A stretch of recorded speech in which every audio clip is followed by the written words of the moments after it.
Bonjour, du coup, et bienvenue à ceux qui nous rejoignent en ligne pour ce message. C'est un plaisir de continuer en fait cette série avec après ce temps de louange. Vraiment particulier ce matin, vraiment particulier. Avec ce chant qui nous rappelle que nous sommes une nouvelle création, ce chant majesté qui nous rappelle que nous sommes transformés.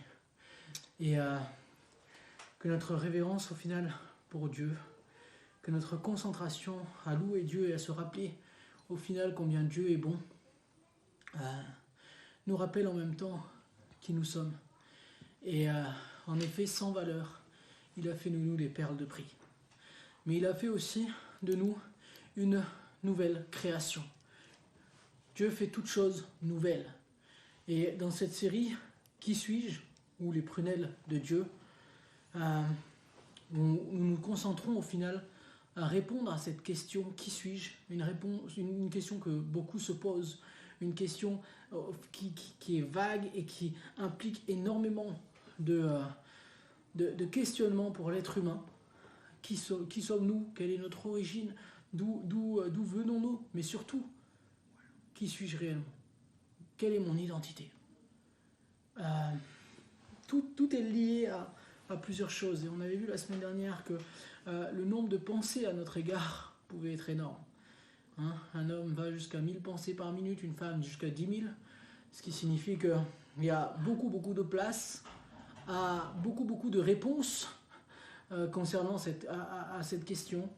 Mais une seule est vraie. C'est celle de celui qui nous a créés.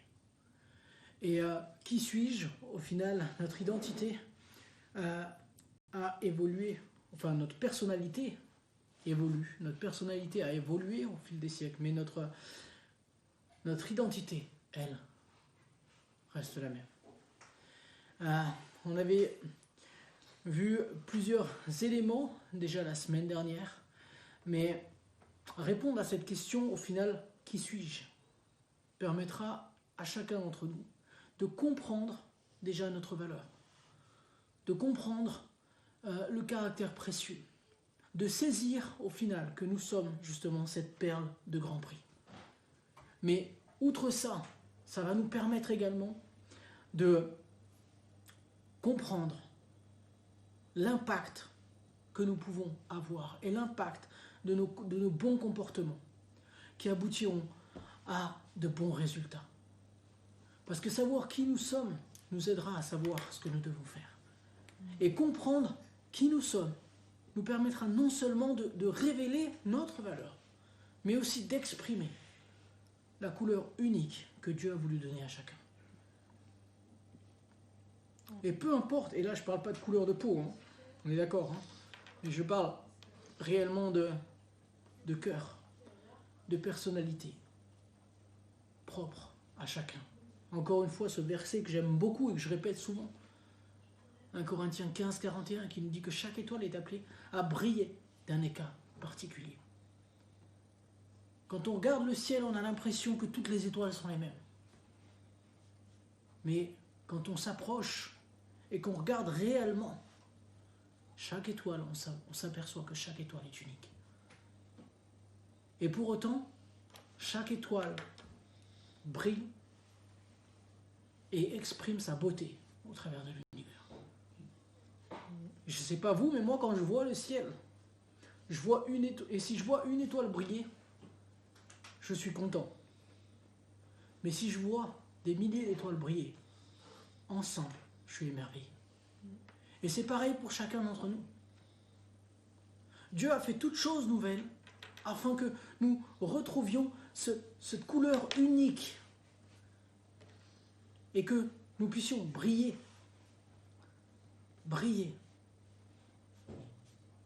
à la lumière de Jésus qui nous éclaire. Et l'essentiel, c'est pas de briller seul, mais de briller ensemble. Que le maximum puisse briller ensemble, afin de donner un paysage d'émerveillement à tous. De la même manière que quand une étoile brille de manière isolée, c'est beau, pas dire le contraire, mais quand plusieurs étoiles brillent ensemble, c'est juste émerveillant. Et c'est un challenge au final que je vous ai lancé au début du mois et qu'on va poursuivre tout au long de ce mois, de comprendre les révélations de la création pour révéler les prunelles de Dieu que vous êtes. En référence à Dieu qui nous dit qu'il tient à nous comme la prunelle de ses yeux. Au final, en répondant à cette question, qui suis-je? Nous avions vu particulièrement la semaine dernière que Dieu nous avait revêtus de la qualité d'héritier, que nous seuls pouvions au final accepter ce que Jésus a permis, ce que Jésus a rendu possible, en revêtant cette robe d'héritier par l'acceptation de son pardon, de sa mort à la croix qui a fait que nous soyons pardonnés, de sa résurrection qui a fait que nous ayons la vie et que nous soyons de nouveau capables d'être dans une relation intime avec Dieu, le seul qui est l'auteur de plans de paix et de bonheur pour nous, celui qui nous a promis la vie abondante, celui qui nous a donné la vie éternelle en Jésus. Et nous avions vu que nous étions par là les seuls à pouvoir accepter de saisir cette robe d'héritier en voyant non plus notre besoin et nos désirs ponctuels, mais en marchant selon les récompenses éternelles que Jésus a rendues possibles et que Dieu nous a promis. Et au final, cette question-là, la semaine dernière, nous l'avions vue. Jésus a remplacé la rémission par l'expiation. Il a mis fin à notre condition d'esclave, au final, pour notre libération. Il a stoppé notre régression pour assurer notre progression. Il a mis fin à la désolation pour notre élévation. Au final, il a mis fin à la désunion pour rétablir la relation. Et fin à l'antécédent pour son renouvellement. Pour un renouvellement. Un renouvellement de pensée. Un renouvellement d'intelligence. Encore une fois, pour mettre fin à l'épuisement et libérer l'épanouissement. 2 Corinthiens 5, 18, 19 nous dit: si quelqu'un est en Christ, il est une nouvelle créature. Les choses anciennes sont passées, voici toutes choses sont devenues nouvelles. Et tout cela vient de Dieu, qui nous a réconciliés avec lui par Christ et qui nous a donné le ministère de la réconciliation. 2 Corinthiens 5, 18 à 19. 18 et 19. Si quelqu'un est en Christ, il est une nouvelle créature. Les choses anciennes sont passées. Les choses anciennes sont passées. Et voici toutes choses. Toutes. Il n'a pas dit un peu. Il n'a pas dit quelques éléments. Il n'a pas dit ce dont j'ai envie. Il n'a pas dit non plus ce dont j'ai besoin. Il a dit toutes choses. Que vous en ayez besoin, pas toutes choses sont devenues nouvelles. Et cela vient de Dieu, qui nous a réconciliés avec lui par Christ et qui nous a donné le ministère de la réconciliation. Toute chose nouvelle implique que Dieu nous a réconciliés avec toute chose. Alors la question que j'aimerais vous inviter à vous poser et que je vous pose, c'est: avec quoi êtes-vous en conflit et qui vous empêche d'être vous-même? Pour savoir qui nous sommes, nous avons besoin, et pour être qui nous sommes au final, nous avons besoin de nous réconcilier, de saisir cette réconciliation. Êtes-vous en conflit avec votre passé? Ésaïe 43, 18 nous dit: ne pensez plus aux événements passés et ne considérez plus ce qui est ancien. Et on doit dire que c'est plus facile à dire qu'à faire. Je reconnais. Plus facile, beaucoup plus facile à dire qu'à faire. Mais une illustration. Est-ce que vous avez déjà essayé de marcher en arrière, sans regarder derrière? Voilà. Plusieurs ont fait l'exercice, surtout quand on est petit, on aime bien faire ça, ou quand on marche, ou on essaye, on recule, etc. Combien de temps pouvez-vous marcher? Quelques pas? Quelques mètres? J'irai pas dire jusqu'à quelques kilomètres, même s'il y en a qui ont relevé le défi. Mais quoi qu'il en soit, marcher en arrière vous emmènera toujours à vous mettre en danger, déjà, puisque vous ne regardez pas là où vous allez. Mais également, vous conduira à vous faire mal. Et à faire mal à d'autres. Soit en vous prenant un poteau, soit vous emmènera également à vous retrouver dans la mouise, pour ne pas dire un autre mot, parce qu'en ville, comme à la campagne, il y a beaucoup d'excréments par terre. Et l'image est forte, parce que dans la vie, c'est la même chose. Marcher en regardant le passé ne peut vous emmener que dans une situation telle que le fils prodigue l'a vécu, un champ de boue au milieu des pourceaux. Et la meilleure façon, au final, d'avancer, c'est de regarder là où nous allons. Et la vérité n'est autre que vous vous dirigerez, au final, vers la direction dans laquelle vous regardez. Vers la direction sur laquelle vous vous êtes concentré. On ne peut pas éternellement marcher sans regarder où on va. Mais quand on marche, et quand on regarde une direction, alors on y va. C'est aussi ce que Dieu nous dit quand il nous dit, là où est ton cœur, là aussi sera ton trésor. Si nous nous concentrons sur quelque chose tellement fort que nous y mettons notre cœur, alors nous y allons. Si nous regardons au passé, nous allons vers le passé. Si nous regardons vers l'avenir, nous allons vers l'avenir. Si nous regardons devant, nous avançons. Si nous regardons derrière, nous reculons. Et Dieu veut que vous progressiez, que vous avanciez, que vous sortiez de votre situation actuelle pour atteindre une situation meilleure. Et que votre passé soit bon ou mauvais, ça ne change rien. Dieu ne veut pas que vous viviez de nouveau votre passé. Il veut que vous progressiez. Et pour progresser, il faut quitter un état actuel et atteindre un état meilleur.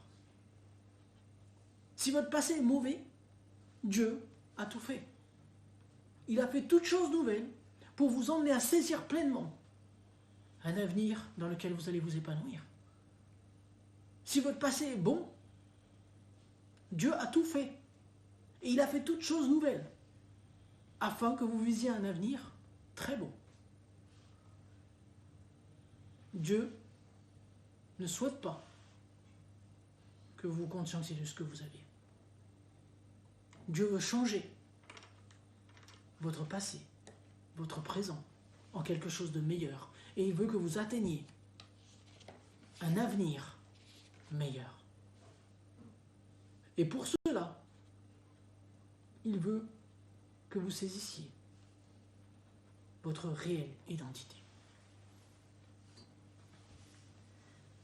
Et au final, votre passé ne déterminera jamais et ne détermine pas votre identité. La seule chose qui peut déterminer votre identité, c'est de comprendre cette personnalité nouvelle, cette nouvelle chose que Dieu a faite. Et si vous voulez révéler votre véritable identité à travers une personnalité nouvelle qui influencera et changera votre avenir, alors Dieu vous a montré le chemin et a tout préparé pour ça. Si quelque chose ne vous plaît pas dans votre passé ou dans votre présent, il est temps de progresser, car Jésus a fait toutes choses nouvelles. Jésus a fait toutes choses nouvelles. Et Dieu regarde et regardera toujours à votre devenir pour libérer votre avenir. Ésaïe 43, 19 nous dit « voici, je vais faire une chose nouvelle, sur le point d'arriver. Ne la connaîtrez-vous pas? Il nous pose cette question. Voici, il dit, voici, je vais faire une chose nouvelle sur le point d'arriver. Elle est en train de se dérouler, elle est déjà prête. Tout a déjà été préparé. Et c'est sur le point d'arriver. Mais il pose cette question à chacun. Ne la connaîtrez-vous pas? Est-ce qu'au final, vous allez la reconnaître? Il dit, je mettrai un chemin dans le désert et des fleuves dans la solitude. Le chemin vers l'avenir peut être difficile, certes. Vous pouvez être dans une situation difficile. Le changement est la chose la plus difficile pour l'être humain. Le plus grand obstacle dans l'avancée de l'être humain, c'est la résistance au changement. Et ça depuis la chute. La résistance au changement. Je ne connais aucun être humain qui, au final, aime véritablement le changement. On peut y être habitué. On peut accepter le changement avec plus de facilité. On peut désirer le changement. Mais au moment de changer, on est tous égaux. Et on rencontre tous des difficultés. Difficultés dues à de nouvelles situations. Difficultés dues à de nouvelles choses. Difficultés de sortir de sa zone de confort.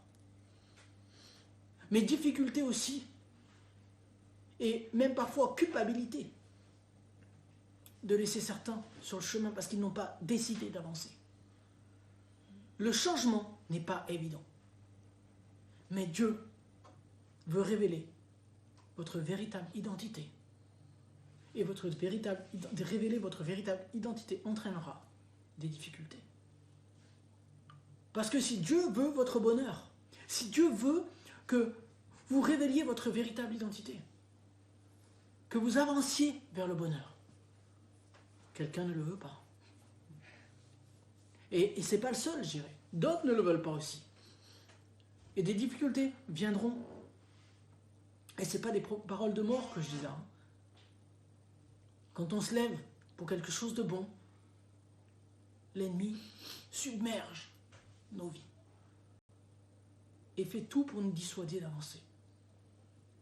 Mais la chose vraie, c'est que seule notre décision de s'arrêter peut nous éloigner de ce que Dieu a prévu pour nous. Parce que l'ennemi ne peut rien dans votre vie. Dieu a promis, il vous a fait la promesse que peu importe la situation, il mettra un chemin dans le désert.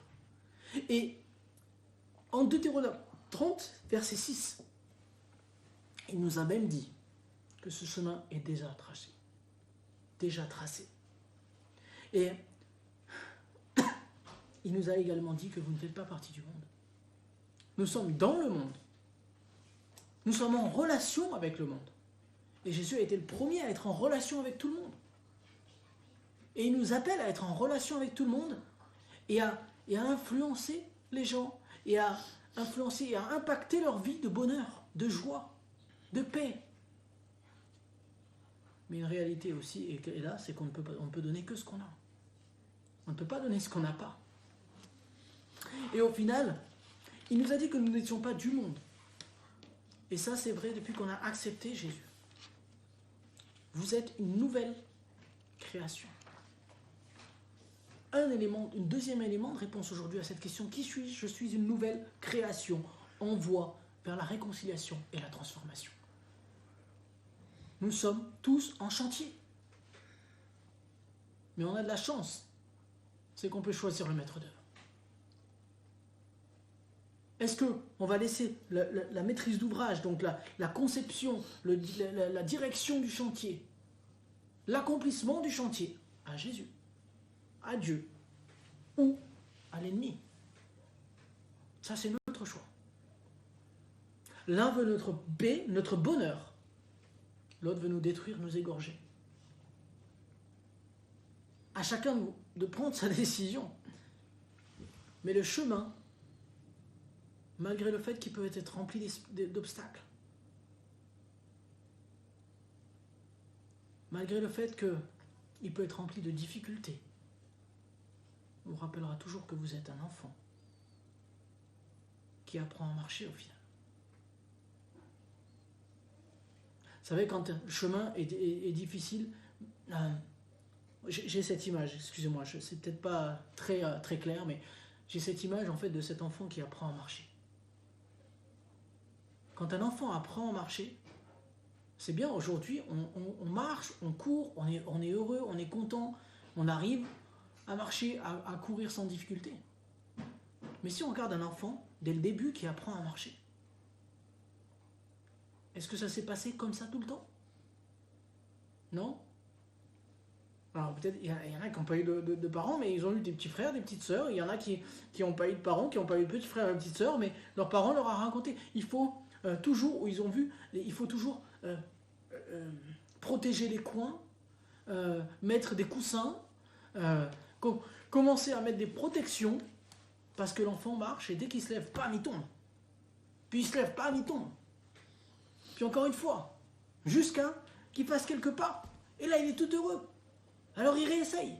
Et puis, il commence à aller on va dire, de la table jusqu'au canapé, où il y a 3 petits pas pour lui, même pas. Même des fois un petit pas. Puis après, il fait une distance un peu plus longue. Et puis un peu plus longue jusqu'à qu'il arrive à marcher. Et même quand il arrive à marcher, la marche d'un bébé est amusante.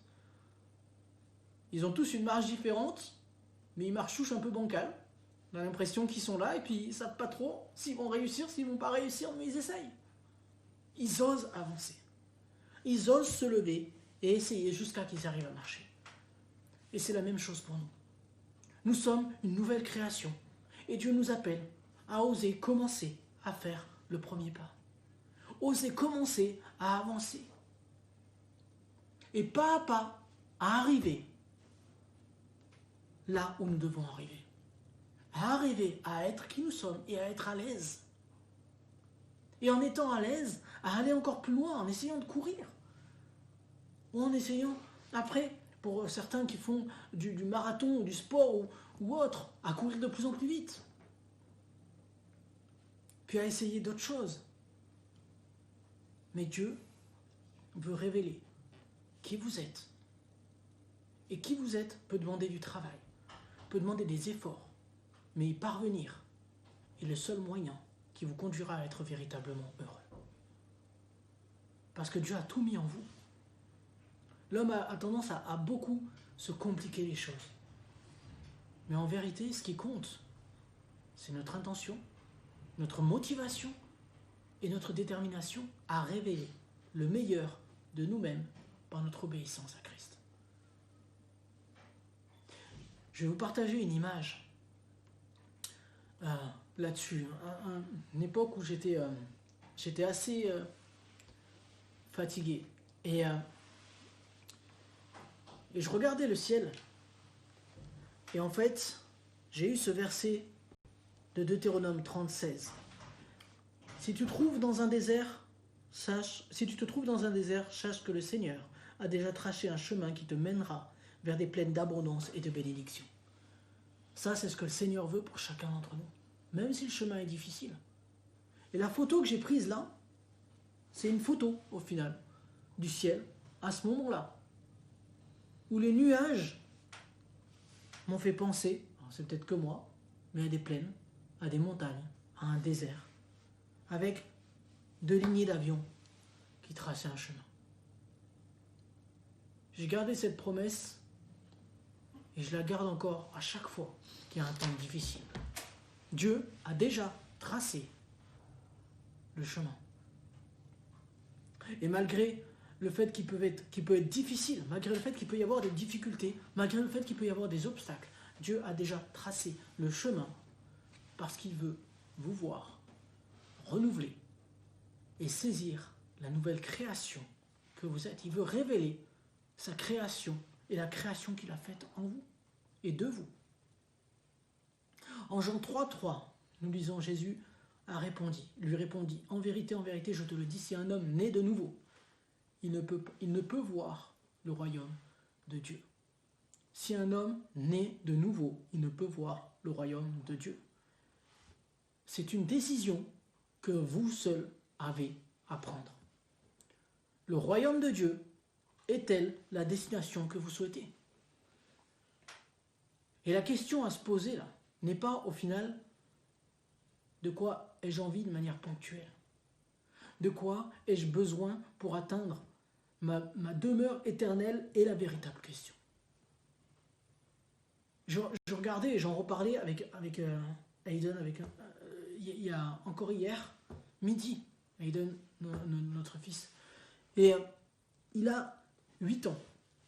Et il me disait, oh papa, 120 ans, on parlait de la vie au final et des 120 ans, parce qu'on lui dit souvent que 120 ans au final c'est jeune. Il dit 120 ans en fait c'est pas jeune, c'est pas vrai. Je suis pas d'accord avec ça. Et là, je lui ai dit, écoute Aiden, qu'est-ce que 120 ans sur 4,6 milliards d'années? 4,6 milliards d'années, c'est à peu près l'existence de la Terre. Elle est estimée à peu près entre 4,5 et 4,6 milliards d'années. J'ai regardé, ça fait 0,0000002%. Ok, 2 puissance moins 8, ok, de l'existence de la Terre. Et là, Aiden me dit, mais c'est rien du tout. J'ai dit, et Dieu te dit que tu as la vie éternelle.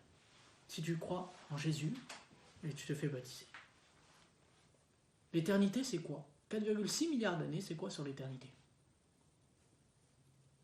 Et il m'a fait la même réponse, c'est rien du tout. Nous avons grosso modo 120 ans sur cette terre. Et ça, c'est encore pour les plus optimistes, parce que l'espérance, en regardant l'espérance de vie, au final, le temps ne nous appartient pas, mais 120 ans, ce n'est rien, comparé à notre vie éternelle. Nous avons la vie éternelle. Et au final, qu'est-ce qui est le plus important? Est-ce que c'est de se placer comme ce fils prodigue qui a voulu sa part d'héritage et vivre sa part d'héritage sur 20 ans, 30 ans, même 120 ans? Ou est-ce que c'est de dédier sa vie pour la cause du Père et de vivre l'éternité avec des bénédictions éternelles, avec des récompenses éternelles, avec une joie éternelle? Et je ne suis pas en train de dire là, il faut attendre de mourir pour avoir la joie. Dieu veut que vous soyez heureux dès maintenant. Il vous a donné la vie et la vie en abondance dès maintenant pour l'éternité. Mais trouver votre véritable identité vous emmènera et vous conduira à l'abondance qu'il vous a donnée dès maintenant jusqu'à l'éternité. Dieu ne vous appelle pas à une vie misérable. Et la misère est là, on ne peut pas le nier, il y a de la misère. On peut vivre dans une situation misérable. Moi-même, j'ai vécu dans une situation de misère. Mais je crois fermement, et Dieu m'a montré, ne serait-ce que par mon expérience et mon témoignage, que la misère n'est pas une condition que nous devons accepter comme vérité.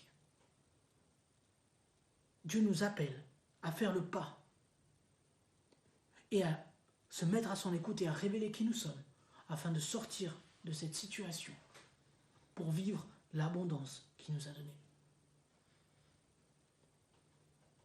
Pour révéler cette nouvelle chose, cette nouvelle création, pour rentrer sur cette nouvelle chose qu'il a faite. N'oubliez pas cette pensée du Fils prodigue. Souhaitez-vous avoir dès maintenant et dès aujourd'hui, ou souhaitez-vous avoir pour l'éternité?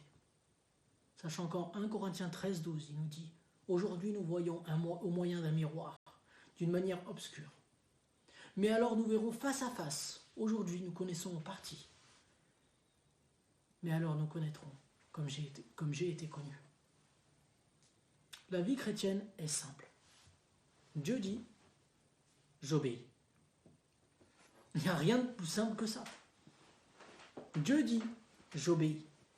Non pas parce que je subis comme une obligation, Non pas parce que je suis là et que je subis les choses, je subis ce que Dieu a demandé, je suis là, je subis une loi qui existe. Non, Jésus a accompli la loi. Mais Dieu dit, et j'obéis, parce que je sais qu'il veut mon bien, qu'il veut mon bonheur. Je connais ses promesses et je sais que c'est un Dieu fidèle qui me conduira pas à pas vers le bonheur. Et j'obéis parce que je désire une relation plus intime avec Dieu, une relation de confiance qui va au final m'emmener à vivre qui je suis réellement. Je suis une nouvelle création. Et au final, Galates 6, 15 nous dit, car ce n'est rien d'être circoncis ou incirconcis. Ce qui est quelque chose, c'est être une nouvelle créature. Peu importe qui vous êtes aujourd'hui, peu importe que vous soyez un homme, une femme, un enfant, un garçon, une fille, un vieux, une vieille, excusez-moi du mot, un ancien, une ancienne, pour ceux que je ne veux pas choquer, mais une personne âgée ou une personne jeune, peu importe. Peu importe qui vous êtes une nouvelle créature. Et au final, l'important, c'est pas de chercher à être quelqu'un d'important. L'important, c'est d'être qui nous sommes. Vous êtes et je suis une nouvelle création. Et l'important, ce n'est pas de chercher à être quelqu'un d'autre, mais de chercher à être nous-mêmes. L'important, ce n'est pas de chercher une position. L'important, c'est de révéler cette nouvelle création. Chaque étoile a sa place. Chaque partie est importante. Et cette nouvelle création, Dieu l'a établie, il l'a conçue pour qu'elle soit révélée. Et il l'a appelée à briller. Votre position ne détermine pas qui vous êtes. Votre argent ne détermine pas qui vous êtes. Votre fonction ne détermine pas qui vous êtes. Vous êtes bien plus que ce que vous pensez. Et au final, votre fonction ne détermine pas qui vous êtes. Par contre, qui vous êtes va déterminer votre fonction. Et ça, c'est important de le garder à l'esprit. Beaucoup s'interrogent sur ce qu'ils sont appelés à faire, sans se concentrer sur la question de qui ils sont. Mais qui ils sont les conduiront à savoir ce qu'ils doivent faire. Qui suis-je au final? Je suis une nouvelle création. Les choses anciennes sont passées. Voici toutes choses sont devenues nouvelles. Quelles sont les choses anciennes qui vous retiennent aujourd'hui?